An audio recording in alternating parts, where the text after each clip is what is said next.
Welcome back to the deep dive. Today, we're going to talk about something that, well, pretty much everyone is chasing. But almost no one agrees on how to actually catch it. Exactly. We're talking about happiness. The universal pursuit, isn't it? It is, but we aren't talking about the, I just found 20 bucks in my jeans pocket kind of happiness. We're looking at a very specific structural kind of joy found in classical music.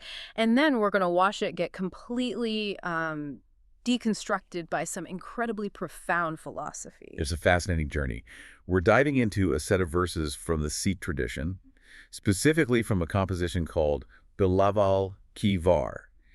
And to really get the twist here, you have to understand that title. Bilaaval isn't just a random word. No, it's the name of a raag. It is. And for anyone who doesn't listen to Indian classical music, a raag is, it's like a musical scale, but it's way more than that. It's a mood. It's an atmosphere, exactly. In the Western tradition, you might think of a major scale versus a minor scale. Major is happy, minor is sad. Raag Bilaaval is the ultimate major scale. It's the sound of daylight, of stability, of unadulterated joy. Right. It's the music you play when the king returns home or at a wedding. It's all about external celebration. The vibe is good times, upbeat.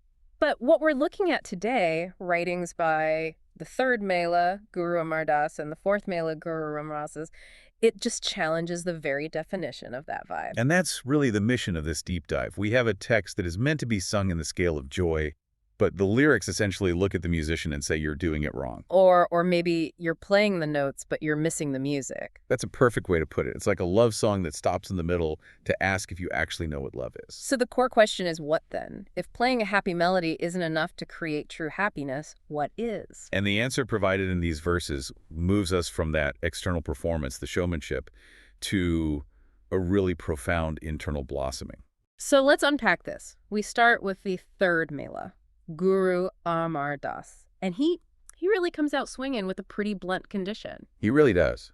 He doesn't seem to care about your vocal range. Not at all. The line is, Bilaaval tabhi kijai, which basically translates to, only sing Bilaaval when. When the name of the Lord is in your mouth. Right. He's setting a prerequisite.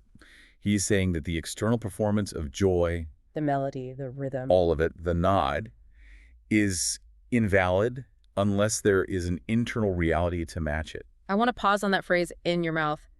It sounds so physical. Is he just talking about recitation? Like, if I'm singing the lyrics, the words are literally in my mouth, so haven't I met the condition? That's the trap. In this context, mouth implies flavor. It implies a specific presence. If you put a strawberry in your mouth, you aren't just holding it there, you are tasting it. It changes your state. Ah, okay. And the text goes on to explain that the melody and the music are only beautiful when one focuses his meditation on the celestial Lord. The word used there is sahaj, right? We see this term a lot. Yes, sahaj. It's a key concept. How would you define sahaj for someone who's, maybe hasn't spent 20 years in an ashram? I'd say think of sahaj as intuitive ease.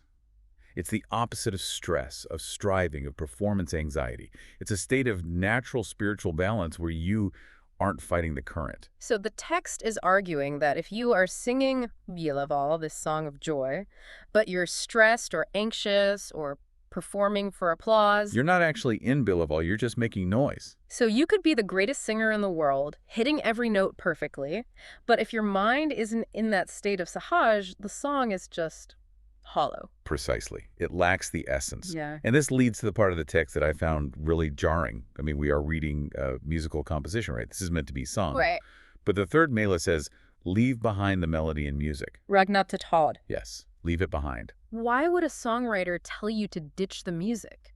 That feels like a chef serving you a plate and telling you to, leave behind the food. It is a striking paradox. But here's the insight. The map is not the territory. The music is a vehicle designed to transport you to a state of connection. But it's very easy, especially for experts, to fall in love with the vehicle and forget the destination. You get obsessed with the technique. Look how fast I can play this run. Look how perfectly I hit that high note. Exactly. That's the ego. And the text is warning against that specific trap. It says, O Nanak, as Gurmukh, contemplate God and rid your mind of egotistical pride. The Gurmukh being the one who faces the wisdom rather than their own mind. So the art form itself can become an idol. It can. If you're singing to impress an audience or to prove you're a great musician, you are feeding the very thing, the ego that prevents true happiness. So leave the music doesn't mean stop singing. No, it means stop clinging to the performance. Don't mistake the aesthetic experience for the spiritual one. Correct. The text says that honor in the court of the Lord comes from serving the Lord, not from, technical proficiency. It's a real gut check on your intentions. Are you doing this to be seen or to see? That is the distinction. If the music feeds your ego, it's poison. If the contemplation of the divine through the music dissolves your ego, then, and only then, is it true Bilaaval. Okay, so step one is realizing the performance itself isn't the point. That's the warning label from the third Mehla, don't fake the funk, basically. Right. Now let's move to the fourth Mehla, Guru Ram Das, because here the vibe shifts a little bit. We move from the how-to or the warning to a description of what it actually feels like when you get it right. Yes, the imagery shifts dramatically here. We move into the realm of experience. And the central metaphor is one of the most beautiful in all of literature, in my opinion. The green garden. The green garden. I love this part. The text says, "My body and mind are totally rejuvenated, and the garden of my mind has blossomed forth in lush abundance." Hariya bag. It's such a vivid image. It is, because the opposite of a green garden isn't just an empty room. It's a desert. It's dry. It's withered, maybe a bit dusty. And isn't that exactly how we describe burnout? We say, I'm drained, I'm dried up. I'm running on empty. Exactly. The fourth Mehla is describing the antidote to spiritual burnout. But, and this is key, he lays out a very specific chain of events that leads to this greening of the mind. It doesn't just rain by accident. Right. I was tracing this. It seems like a three-step process, but step one feels a little out of our hands. The destiny part, you mean? Yeah. It says, "Hearing the guru's teachings, I obey them. This is the preordained destiny written upon my forehead." In these traditions, the forehead is often where your karma, your destiny, is metaphorically written. It implies that finding the source of wisdom, finding the guru, is a spark that was sort of waiting to happen. It suggests you didn't just stumble here by your own cleverness. Exactly. So that's step one, an alignment of destiny that brings you to the teachings. Step two is hearing and obeying. And step three is the practice. The legwork. The legwork. All day and night I chant the glorious praises of the Lord. Within my heart I am lovingly attuned to him. Day and night has to be honest, it sounds exhausting. It sounds like a job. Well, if you view it as a task on a to-do list, yes. But think of it as breathing. You breathe day and night, but it doesn't exhaust you. It keeps you alive. The text says, within my heart, I am lovingly attuned to him. It's describing a background process, a constant orientation of the mind toward the divine, like a compass needle that always settles north. And that constant water, the water of the name or name, is what irrigates that garden. When you have that constant connection, the body and mind are totally rejuvenated. It's a shift from a transactional relationship with the world to a generative one. A garden grows, it produces life, it creates oxygen, shade, fragrance, fruit. So a mind that is a green garden is a pleasant place to be, for yourself and for others. That's a beautiful way to put it. It's not just I feel happy, it's I have become a source of life. That is the true Bilaaval. But there's an obstacle, right? It's not just an empty plot of land waiting for seeds. There's something already there that needs to be cleared out. Darkness. Yes. The fourth Mehla speaks specifically about the darkness of ignorance. Ajahn and Hera. Exactly. Now, when we say ignorance in English, it can sound like an insult, like calling someone stupid. Right. But here it simply means not knowing. Specifically, not knowing your true nature, not knowing the divine. Imagine walking around a pitch-black room full of furniture. You stumble, you bruise your shins, you're anxious. That is the state of the ego mind. It's not evil, per se, it's just blind. And the solution provided in the text fits that metaphor perfectly. It doesn't say, fight the darkness. It says, the darkness of ignorance has been dispelled with the light of the lamp of the guru's wisdom. The lamp, charag. I like this because it implies the wisdom is external to our own confused logic. We don't generate the light, we accept the light. You bring the lamp into the room, and when you bring a lamp into a dark room, the darkness doesn't fight back. It doesn't argue. It doesn't negotiate, it just vanishes. That is the power of gaaviaa, or spiritual wisdom. It creates an immediate clarity, and this clarity leads to a very desperate, very beautiful desire expressed by Servant Nanak in the text. This struck me as so poignant. After all this talk of gardens and lamps, the request isn't make me rich or make me famous. No, it says let me behold your face for a moment, even an instant. Iknima gari. Just a blink of an eye. Why, just an instant? Is that all it takes? Because in this philosophy, That instant of true connection is enough to define existence. The text says, servant Nanak lives by beholding the Lord. It literally redefines what it means to be alive. Whoa. So, if you aren't beholding the Lord, are you dead? In a spiritual sense, the text would suggest yes, you're just biological matter moving through space. True living, the kind that results in the green garden, is dependent on that connection. Like an electric circuit. Exactly. If the connection is broken, the machine is dead, even if all the parts are still there. It's like charging a battery. That one moment of contact powers the whole machine. Or perhaps it reminds the machine that it isn't a machine at all. And that leads us perfectly into the deepest part of this pool, the paré. This is the final section we're looking at, and honestly, this is where my brain started to do gymnastics. The paré usually contains the distilled essence of the teaching. And here, we move from the devotee trying to connect to understanding the nature of the one we're connecting to. And that nature is, it's complicated. Or maybe paradoxical is the better word. Paradoxical is perfect. The text calls the Lord agam.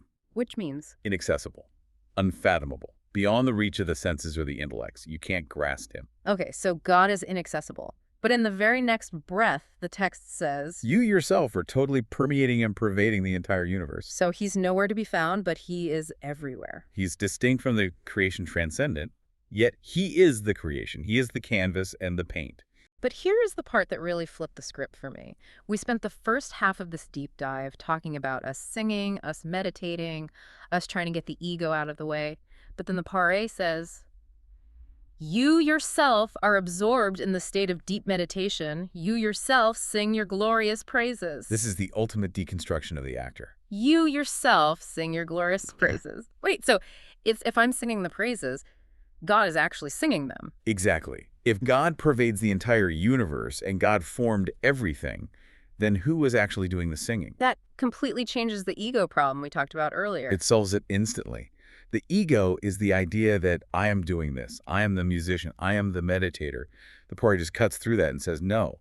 The divine is the one singing through your throat, listening through your ears, and meditating within your mind. That is mind-bending. It's like the universe is a giant mirror, and God is looking into it and singing to the reflection. And we are the reflection. You know, my initial reaction to that is existential dread. Like, I don't exist, but actually, it's kind of a relief. It is a massive relief. The pressure is off. I don't have to generate happiness. I don't have to manufacture Bilaaval. Precisely.